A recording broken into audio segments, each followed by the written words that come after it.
जय श्री महाकाल दोस्तों। तो आज की वीडियो के अंदर हम बात करने वाले हैं कि आप उज्जैन से ओमकारेश्वर कैसे जा सकते हो। एंड लास्ट वीडियो के अंदर हमने आपको बताया था कि आप उज्जैन के अंदर कहाँ कहाँ पे घूम सकते हो और आपका कितना खर्चा होने वाला है एंड आप उज्जैन कैसे पहुँचोगे। अगर आप दिल्ली से आ रहे हो या किसी भी जगह दूसरी जगह से आ रहे हो बाय रोड, बाय बस और बाय ट्रेन और बाय एयरप्लेन, तो आप कैसे वहाँ से इजीली पहुँच सकते हो। तो आप आई बटन पर क्लिक करके वो वाली वीडियो जरूर देख लिए। तो हम करते हैं ओमकारेश्वर जाने की शुरुआत। तो ओमकारेश्वर जाने के लिए सबसे पहले आपको ऑनलाइन बुक करवानी पड़ेगी, जो कि आप स्क्रीन पर देख पा रहे होंगे ऑनलाइन बुक कैसे होती है।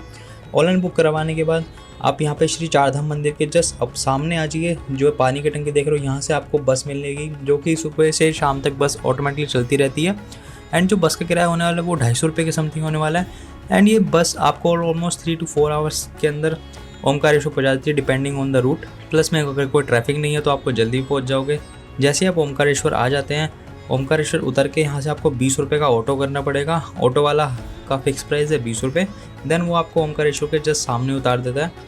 तो जैसे आप ओमकारेश्वर उतरोगे तो आपको यहाँ पे सबसे पहले जाना ओमकारेश्वर जी के दर्शन करने के लिए, जो कि आपको एक पुराना पुल से भी जा सकते हैं। प्लस में बोट राइड भी अवेलेबल है। एंड जो बोट वाले हैं वो 50 रुपीज़ लेते हैं आपको जो नर्मदा नदी है वो क्रॉस कराने के। तो मैं सजेस्ट करूँगा कि आप पुल से जाएं पहले, देन एंड में हम वो बोट राइड करेंगे, जिसका पर पर्सन कॉस्ट अराउंड 100 to 150 आने वाला है। तो सबसे पहले आप ओमकारेश्वर जी के दर्शन करने चले जाइए, जिसके अंदर आपको बहुत ज़्यादा ही टाइम लगने वाला है। बिकॉज अगर आप संडे को जा रहे हैं तो डेफिनेटली आपको टाइम लगेगा। हमें जो इसके अंदर टाइम लगेगा था वो ऑलमोस्ट 4 to 5 आवर्स लग गए थे।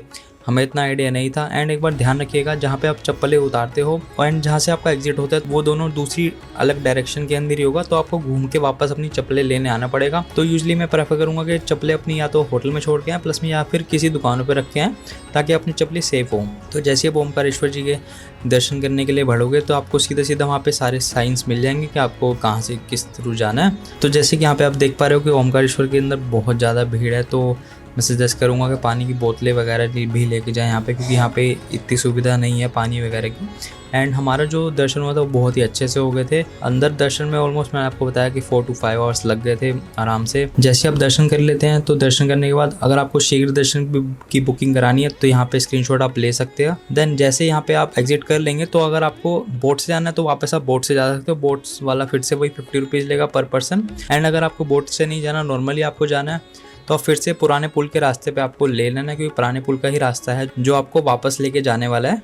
देन वापस अपने रास्ते पे चले जाइए पुराने पुल की ओर। पुराने पुल से आपको जाना है ममलेश्वर महादेव। एंड यहाँ से ममलेश्वर महादेव जी का जो रास्ता है वो ऑलमोस्ट 10 to 15 मिनट्स लगेंगे। अराउंड 500 to 800 मीटर है, जो कि आपको पुल क्रॉस करके, पुराना पुल या नया पुल, 2 पुल हैं वहाँ पे बना रखे हैं।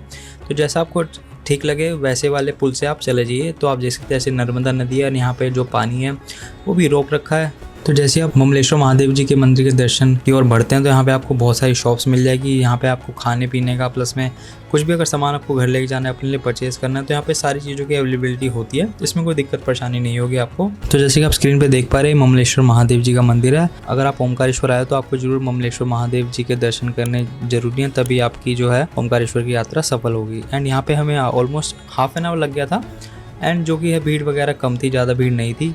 एंड यहाँ से आपको जैसे ही आप फ्री हो जाते हो विदिन हाफ एन आवर और मैक्स टू मैक्स 1 आवर, तो आपको गोमती घाट चले जाना, जो बिल्कुल सीधा सीधा रास्ता है। एंड जहाँ पे सारे साइंस लगे हुए हैं ऑलरेडी, तो आपको इतना कन्फ्यूजन नहीं होगा कि आपको कहाँ जाना है, कैसे जाना है। प्लस में खाने पीने की सुविधा यहाँ पे बहुत सारी है, तो उसमें भी आपको दिक्कत कोई नहीं होने वाली है। एंड खाने पीने का भी रेट जो है वो रीजनेबल है, ज़्यादा हाई फाई नहीं है। जैसे आप गोमती घाट पहुँच जाओगे, गोमती घाट पहुँचने के बाद आपको यहाँ पे बोट कर लेनी है, जो कि पूरे नर्मदा नदी के अंदर वो घुमाएगा। एंड बोट का जो प्राइस है पर पर्सन का 100 to 150% चार्ज करता है। एंड ऑलमोस्ट 30 to 40 मिनट्स घुमाते हैं। तो मैं प्रेफर करूँगा पहले ही बात करके रखें। प्लस में जो हमारे बोट वाले ने थे वो हमें बोला था कि 40 मिनट्स घुमाऊंगा एंड प्राइवेट बोट होगी, बट उसने ऑलमोस्ट 25 to 30 मिनट से घुमाया एंड वापस हमें नर्मदा घाट पे उतार दिया। तो मैं प्रेफर ये करूंगा कि आप जिस भी बोट से जा रहे हैं तो उनका पहले टाइम चेक कर लें। तो जैसे आप बोट राइड करते हो, देन उसके बाद अगर आपके पास टाइम बचे तो आप आदि शंकराचार्य जी के मंदिर है वहाँ पे जा सकते हो। एंड एक और बात खास ध्यान रखिएगा, जब आप नर्मदा नदी के अंदर हो तो आपको यहाँ से शिवलिंग ले जाना है, क्योंकि यहाँ पे जितने भी पत्थर हैं वो सारे शिवलिंग है। तो आपको सही सा जो अच्छा लगे वो आपको नर्मदा नदी से पत्थर उठा लेना है, क्योंकि वो एक्चुअली शिवलिंग ही होते हैं सारे यहाँ पे। एंड इसके बाद अगर आप फ्री हो जाते हो तो आपको वापस अपने जो बस स्टैंड है, बस स्टैंड जाने के लिए सेम उस जगह पे जाना पड़ेगा, ओमकारेश्वर का जो छोटा बस स्टैंड है। एंड वहां जाके आपको फिर से 20 रुपए का ऑटो है, ऑटो लेके